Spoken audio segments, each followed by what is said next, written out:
mbukeli kephi naphila wethamele khona i1 KZN TV igama lami nguphiwe ngokomthembu njengoba sikhuluma nawe ke sihamba nomnyango wezokubusa ngokubambisana nezindaba zomdabu kulesi fundazwe oholwa umhlonishwa umfundisi uthola sizwe Buthelezi ingwe edla ngamabala amhlophe ezinye zidla ngamabala amnyama namdaka into ke okuyiyona ke esikhuluma ngayo osungula namhlanje umklamo oqhamukeke nalomnyango la khona ke kuthathwa ke imfucuza ikwazi ukuthi ke iphinde futhi ke iyenzeke eminye ke imisebenzi sikhuluma la ngerecycling okuyiyona into ke eqhuquzelwayo ukuthi ke amabhodlela lawa ke esiwasebenzisayo kuzona zonke izinto eziphuzwayo nazo zonke ke izinto ezingama glass ziyakwazi ukuthi ke ziphinde zenzeke eminye ke imisebenzi ngokubambisana ke nenkampani yakwa Heineken okuyiyona ke osungula namhlanje ethe yathula ke lo msebenzi ngokubambisana nalomnyango kanjalo ke futhi ke lokhu kusho ukuthi ke baningi abantu baseningizimu Afrika abazohlomula kulolu hlelo yilabo ke abangosomabhizinisi abakwazi ukuthi ke beqoqe lemfucuza ukuze ikwazi ukuthi iphinde futhi ke isetshenziswe kanjalo ke nalabo abazothi ke bekwazi ukuthi ke behlomule ngamathuba ke emsebenzi siyafisa ke ukuthi kulolu suku sikhulume nabe ingxenye yalolu hlelo okuyoqala ngaye ke umholi walomnyango umfundisi uButhelezi ukuze sizwe nje ukuthi angathini uma ngabe esika kwelijikayo sithi abakhulume silapha namhlanje njengomnyango wakwaCocta endaweni yaseThekwini eQueensmead lapho besizokwethula khona umsebenzi omkhulu iMavavela Projects okuwumsebenzi wokubambisana phakathi komnyango wakwaCocta nenkampani enkulu iHeineken Beverages. Lo msebenzi uhlose kakhulu ukuthi uhlomise inkampani ezisencane ngokuthi bakwazi ukuthi baqoqe imfucuza emakhaya nasemalokishini amalokishi afana njengoClermont koMlazi uma beyiletha lapha kube khona inkece abayicoshayo. Lo msebenzi ushayela izandla ngoba uzohamba ibanga elide ekutheni abantu bakithi abasha bayeke ukuhlala emakhaya kube khona into abayizuzayo nento abayisebenzayo ngezandla zabo okusinika ithemba kakhulu isibophezelo esenziwe yile nkampani enkulu ukuthi abazugcina lapha eThekwini kuphela kodwa naseyindaweni eziningi zalapha KwaZulu-Natal lo msebenzi esiwubona lapha uzokwenziwa nakhona njengoba sibona nomhlonishwa imeya yaSolundi elapha nezinye indawo okuzokwenziwa khona lo msebenzi eyifana njengomNambithi oRichards Bay noLundi. Kuyasithokozisa ke njengohulumeni ukubona lo msebenzi ngoba undunankulu umhlonishwa uThamsanqa Ntuli uhambe ibanga elide elwa nobugebengu ehola imikhankaso yokuthi ubugebengu behle. Yikho ke lokhu okwenze abatshali beimali basondele njengoba sibabona ukuze amathuba emisebenzi akhelwe abantu bakithi balapha KwaZulu-Natal. In companies njengo Heineken they show interest what I was doing base be decide ukuba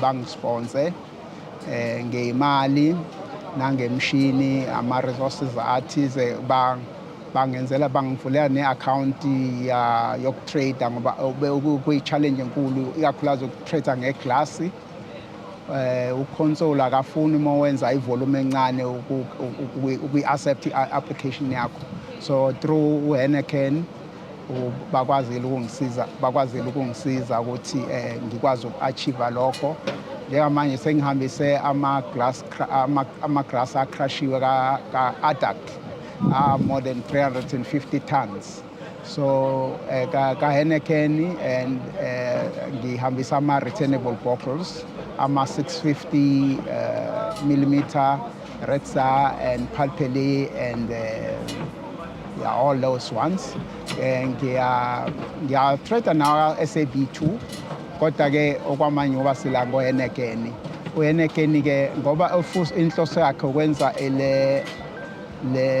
le project ibe nkulu uthe uzoqala la kahle kahle ufuna ukuyenza through KwaZulu-Natal yonke ey'ndaweni enjengakoLundi Newcastle Maritzburg Port Shepstone of course ke sine metro eyodwa la enkulu iDurban Metro udecide ukuqala la emetro kodwa wena again ke uyayiphusha le uya konke la amanye ama-region esengingabalileyo. Today we're launching one of the buyback centers called Mavavela Project.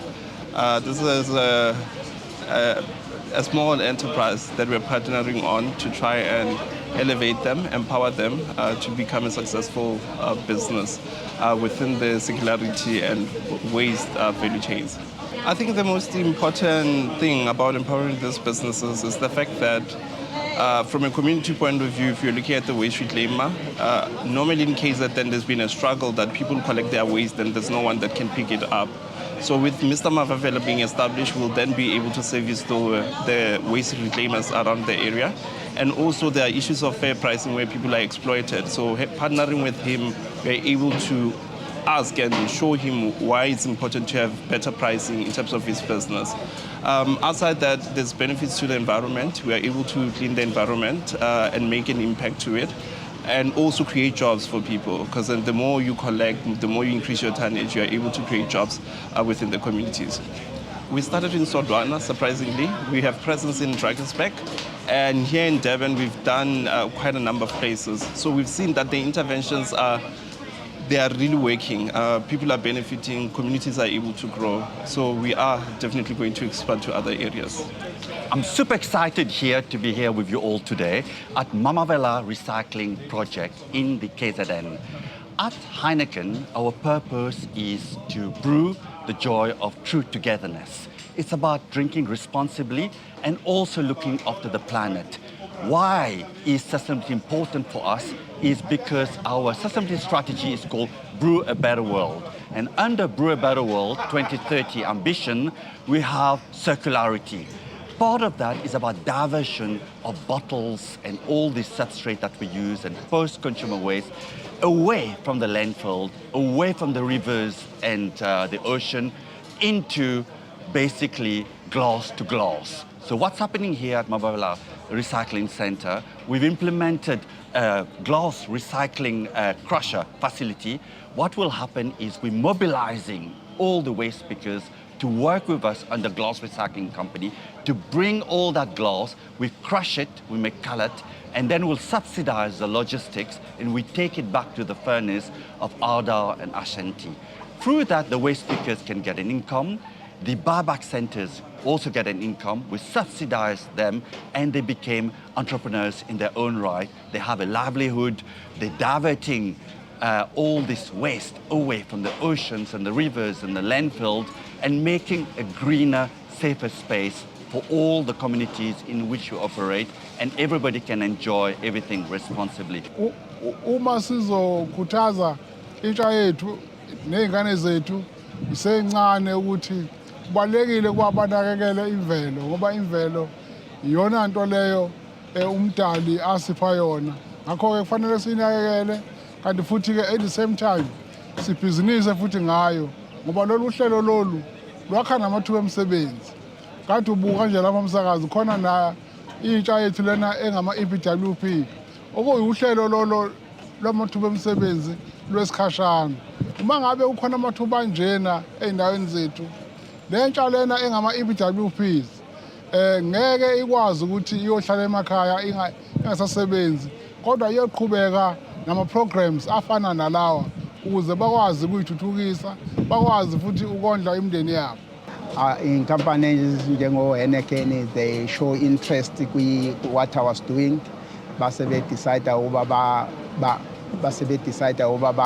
bangisponsor ngeyimali nangemshini, ama-resources athize bangenzela, bangivulela ne-account yokutrade ngoba kuyi-challenge enkulu ikakhulukazi ukutrade ngeglasi.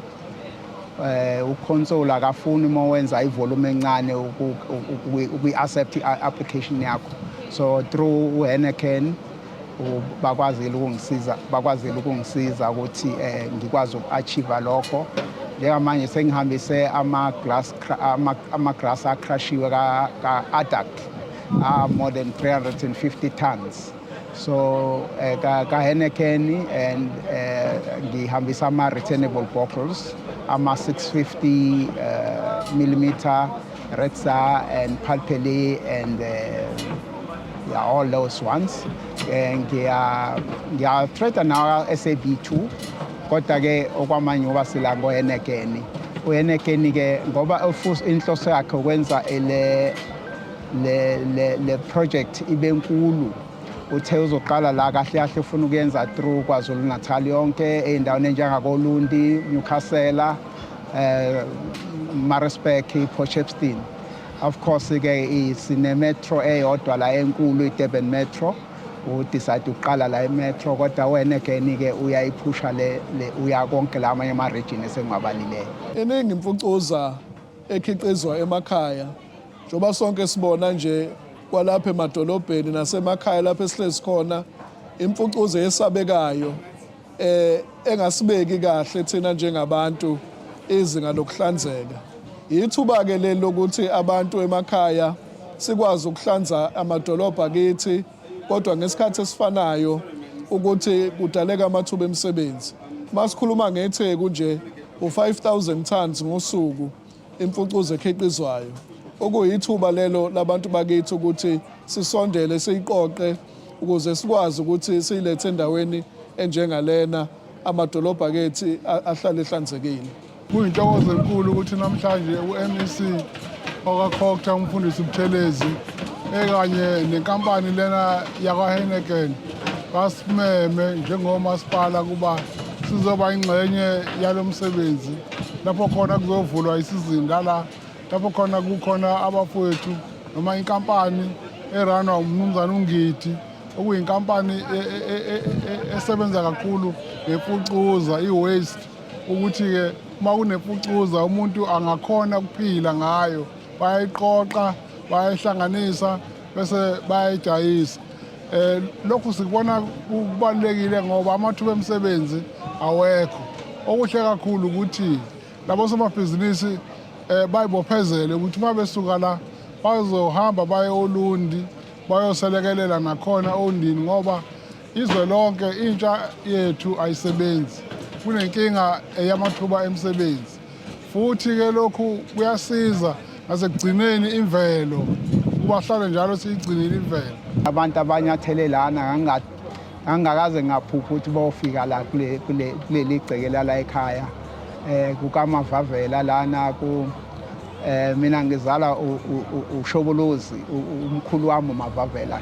Le nkampani ngiqambe ngokuthi uMavavela ngoba umkhulu wayesithanda kakhulu singabazukulu bakhe.